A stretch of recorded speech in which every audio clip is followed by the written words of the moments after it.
Very well, thank you so much for joining us yet again at Smart 24 TV. I'm Rita Cabanyero to take you through the business reports around this particular time. You're watching Smart Means Business, and now there is hope coming up from Lake Victoria after the MV PAMBA is yet to be revamped. The revamption of its return at the shores of Lake Victoria is to cost around 12 billion shillings. Now the Prime Minister, Robina Nabanja, also led the team that flagged off the revamption of the MV PAMBA on Lake Victoria at Port Bell in Luzira. And also government-owned vessel will be operated by the Uganda Railway Corporation on Lake Victoria, but it went off 16 years back. However, it has not been on a good improvement. Now its revamption is yet to bring an improvement on transportation sector, especially around Lake Victoria. Let's have more on the story.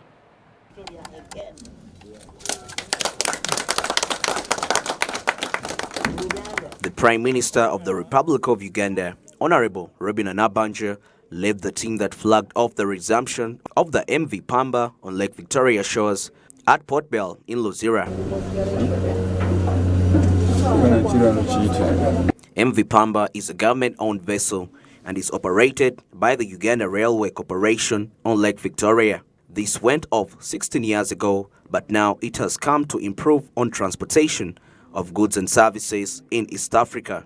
Nabanja revealed that the launch of the MV PAMBA will make fuel prices stabilize, and also she noted that if Uganda had many vessels like that of PAMBA, then the fuel crisis in the country would be minimized. The MV PAMBA will take 200,000 tons of cargo per month. We are struggling with the movement of fuel and the other imports into the country. Remember, due to strikes of truck drivers over COVID-19 testing at Maraba and Busia borders. This caused a backlog of over 70 kilometers into Kenya, resulting in fuel prices taking, skyrocketing. And of course, the dealers were taking advantage of the situation. Because when I traveled to Maraba, I established from the records at the border that we actually had above normal average fuel in the country, but the dealers had decided to artificially raise the prices. In addition, Nabanja appreciated Mango Tree Group for a big contribution of 15 million Ugandan shillings towards its repair and maintenances, and also thanked the Minister of Works and Transport, General Katumba Wamala, for the work well done. Also thank Mango Tree Group for undertaking these repairs. This is a good example of a public-private partnership that delivers value for money.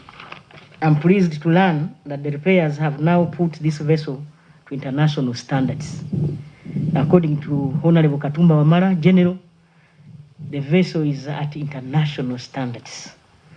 We must now make sure that our business community know about the services offered by MV PAMBA. At least I have seen a number here of our business community. We must also make sure that we make it affordable, because it's one thing to have it here and the other to have the prices unaffordable for those who want to use it. Under NDP 111 program, the government is set to launch the parish development model on 26th this month, and vessels like the MV PAMBA are expected to provide quality and affordable transportation of mass produce. And the country, we are on 28th of this month going to commission and launch the parish development model. And we have a lot of hope that this is going to increase on production. We also must make sure that we maintain the facility well, undertaking regular repairs so that it does not go back to a sorry state, like already the minister has highlighted. Government of Uganda, under the able leadership of our President, Yoweri Kaguta Museveni, has prioritized the development of infrastructure such as roads, railways, power, and water, because these are the foundations of our economy. The Works and Transport Minister, General Katumba Wamala, revealed that once the vessel sank, they lost everything on it. And among the new things they insisted on was to make sure it meets the standards so as such scenarios never happen again. When Kabalega sank, and so happened that when it sank, we couldn't even redeem anything because the vessel was not even insured. So, Right Honorable Prime Minister, one of the things we have insisted on is the proper repair, renovation, and service of this vessel.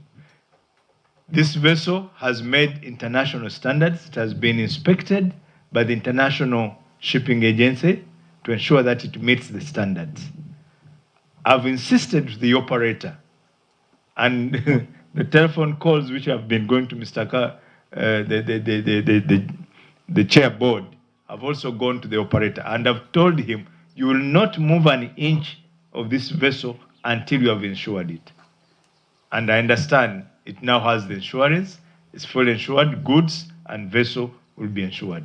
Katumba also went against people who vandalized the railway and also reacted to the scrap companies that buy these materials, saying such acts are destroying facilities that enhance economic growth. I want to call upon Ugandans. These are our assets. These are Ugandan assets. A lot of money has been invested. You have heard the MD talking about how much money has been invested, how much money has been borrowed. Please stop the irresponsible acts of vandalizing these facilities. Vandalizing the railway line.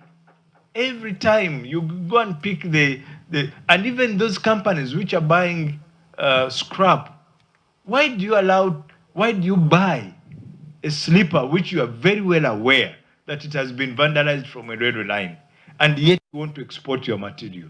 You want to import your raw materials. Ugandans, let's be responsible. The vessel was built in 1986 by the Belgian Ship Incorporation under a project that delivered MV Kawa Mwanga and MV Kabalega. In 2005, MV PAMBA was grounded at Port Bell due to non-conformity with class requirements and lack of insurance cover in May 2020. A memorandum of understanding was signed between the government of Uganda, represented by the Minister of Works and Transport, and Mango Tree Group. The MOU Mango Tree was supposed to carry with the rehabilitation, upgrade class insurance, and the commission on its own cost.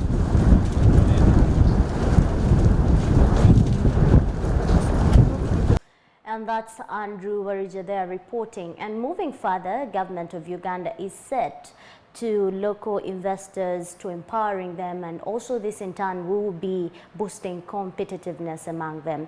Now this was echoed out as a commitment to focus on the local investors in the coming financial year, and in his boosting competitiveness, the global level, this will also be helping them compete favorably among other economies. Uganda's industrialization is yet to focus mainly on the three aspects, especially for microeconomic targets, encouraging competitiveness of local businesses around and also promoting production. Let's have more on this report.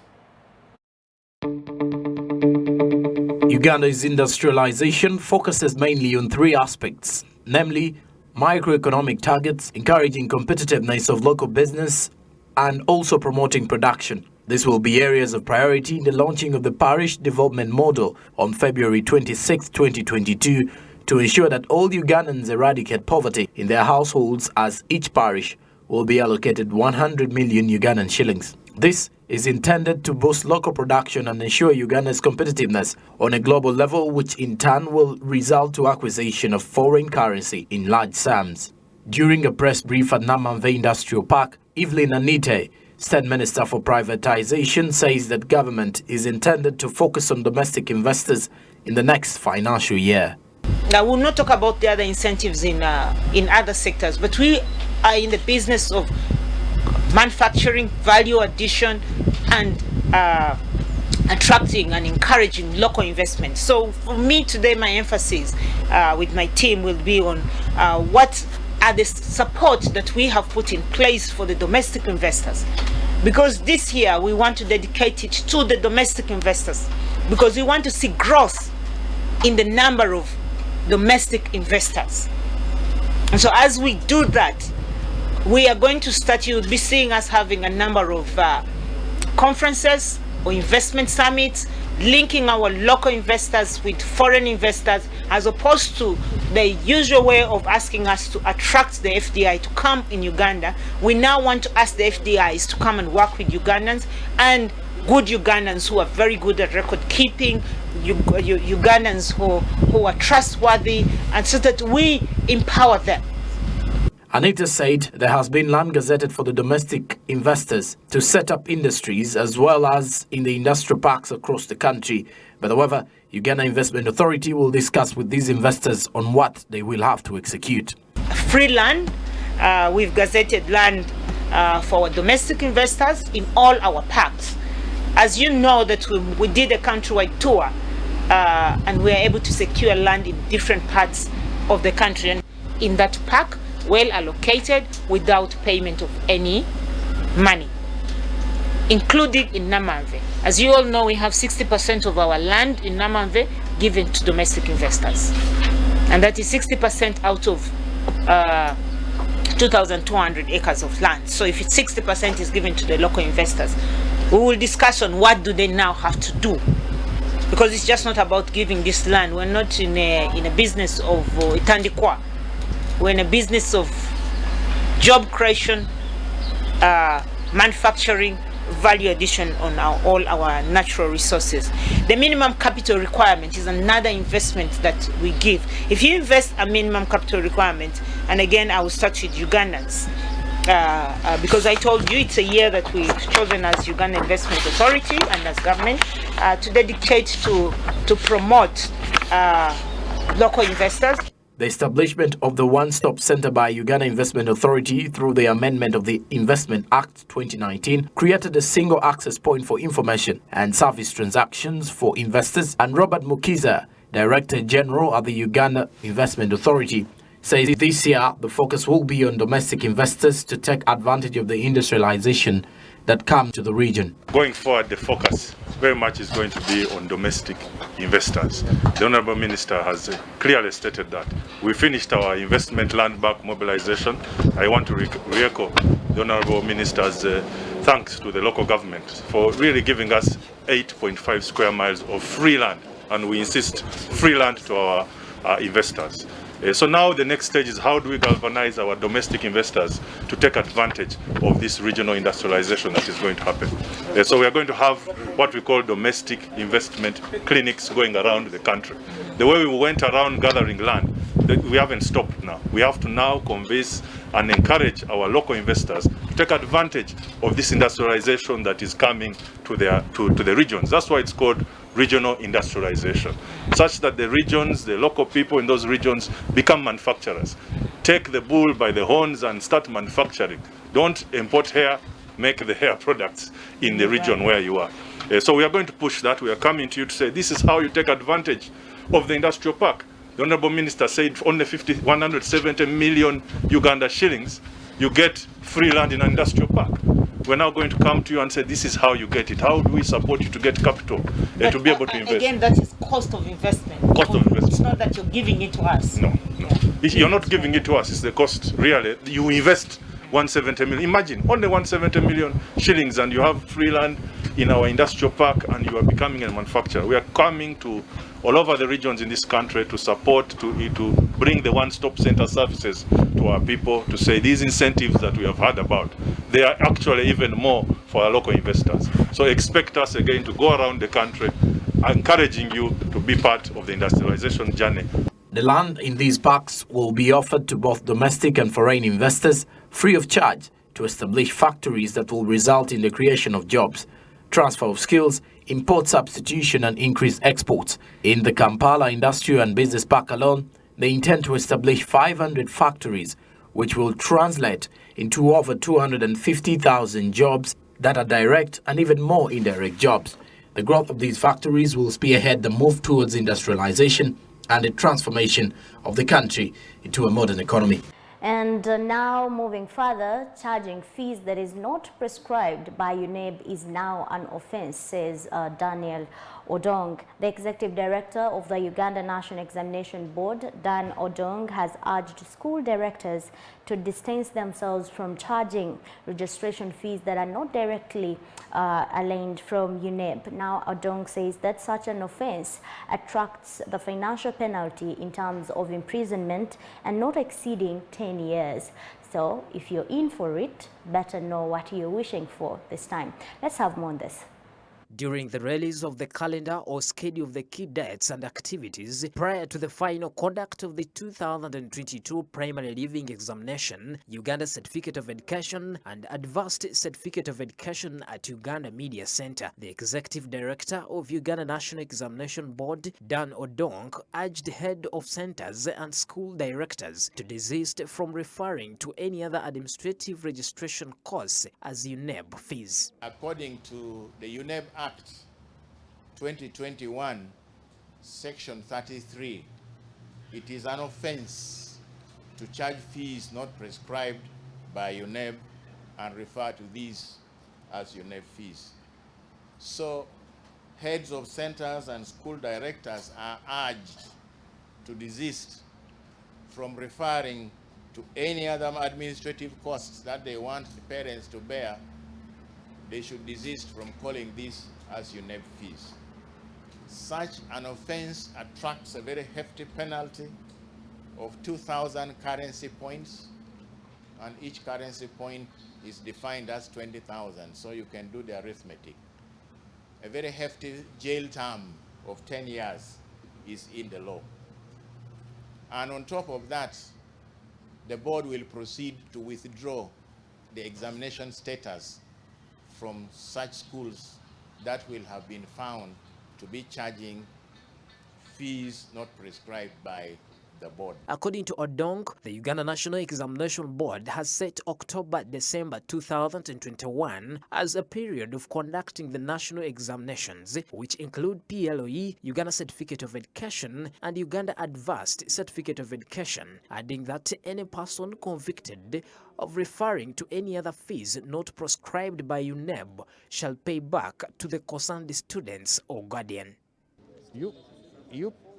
UPE, USE, UPOLET don't pay registration fees. They don't. Government pays fully. The 34, the 164, the 180, whatever, 86, government pays fully.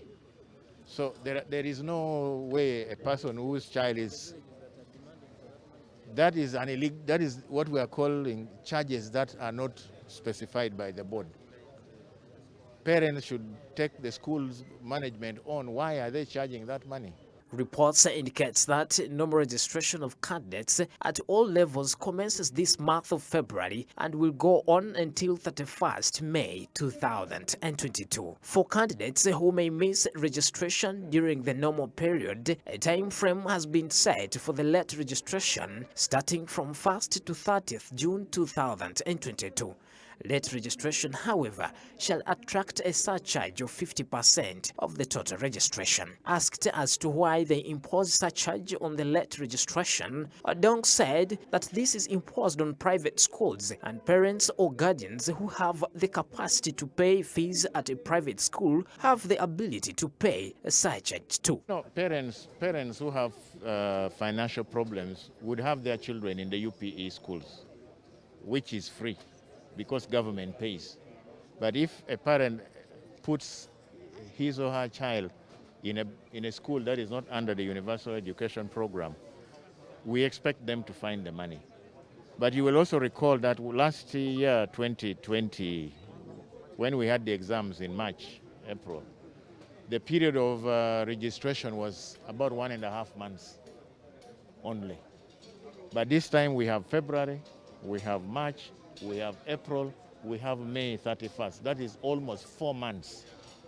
We put this period in order to ensure that even those that may have challenges will have got something. UNEB equally cautions head of centers or their representatives authorized to collect examination registration fees to ensure that all the UNEB registration fees are remitted to the board and the students registered for examination. He said that anyone who fails to do so commits an offense and is liable on conviction to a fine not exceeding 4 million Uganda shillings or a term of imprisonment not exceeding 10 years or both, as provided in Section 32 of the Uganda National Examination Board Act 2021. I also want to talk about misappropriation of examination fees. Quite often, we have learned in the past of students who have paid their examination fees, but then find out very late that they have not been registered anywhere, and their fees that they paid have been misappropriated. The UNEB Act 2021, Section 32, also prescribes against this. Anybody who fails to remit fees that were paid for examinations is also liable upon conviction to 2,000 currency points. And the jail term is also a hefty 10 years, according to the Act. And such persons shall be required to pay back the money that has been embezzled to the parents or to the sponsors of these candidates. And if that person is a teacher, the Ministry of Education and Sports will also take disciplinary action in accordance with the law governing the teacher's conduct. I also want to inform about validation of examination centers. That activity is currently underway. We have had one phase. We have the second phase, which is going on right now. And the next third phase will take place in April 2020. He further cautioned against registering private candidates as government-sponsored candidates, adding that it's becoming common for heads of UPE youth centers to collect examination fees from private candidates but register these as government. Odong notes that such acts causes financial loss to the government. Bedson Mumbere, Smart 24 TV. Pedson Mumbe reporting there, but also I have had a chat with some friends of mine telling me that they had already actually cleared registration fees. So what is the fate of those who have already cleared earlier registration fees before the announcement of the free offer? We will be surely following up with the ministry to highlight on how what the way forward will be for such incidences. But also what you have to know is since last year, that was last academic year, the statement that was released onto indicated the registration that will be offered per examinations ranging from UCE, that's around 164,000. So you expected to pay last year's fees were ranging from 164,000 for UCE, and for that is the USCE, Uganda Advanced Certificate of Education, you were supposed to be paying 186,000. Whereas PLOE, those doing PLOE, primarily leaving examinations, the fees stood at 34,000. And according to late registration, that was around 68,000 that you were supposed to be paying in case you are to register very late. And you find that that is a double of what the fees stands, and it still stands as of now. But hope is coming up after the announcement of free registration, which is yet to be found out whether it is really free or it's assumption. Stick around with us. Coming up is Jerome Post Sonko taking us through business and sport. I'm Rita Cavaniero.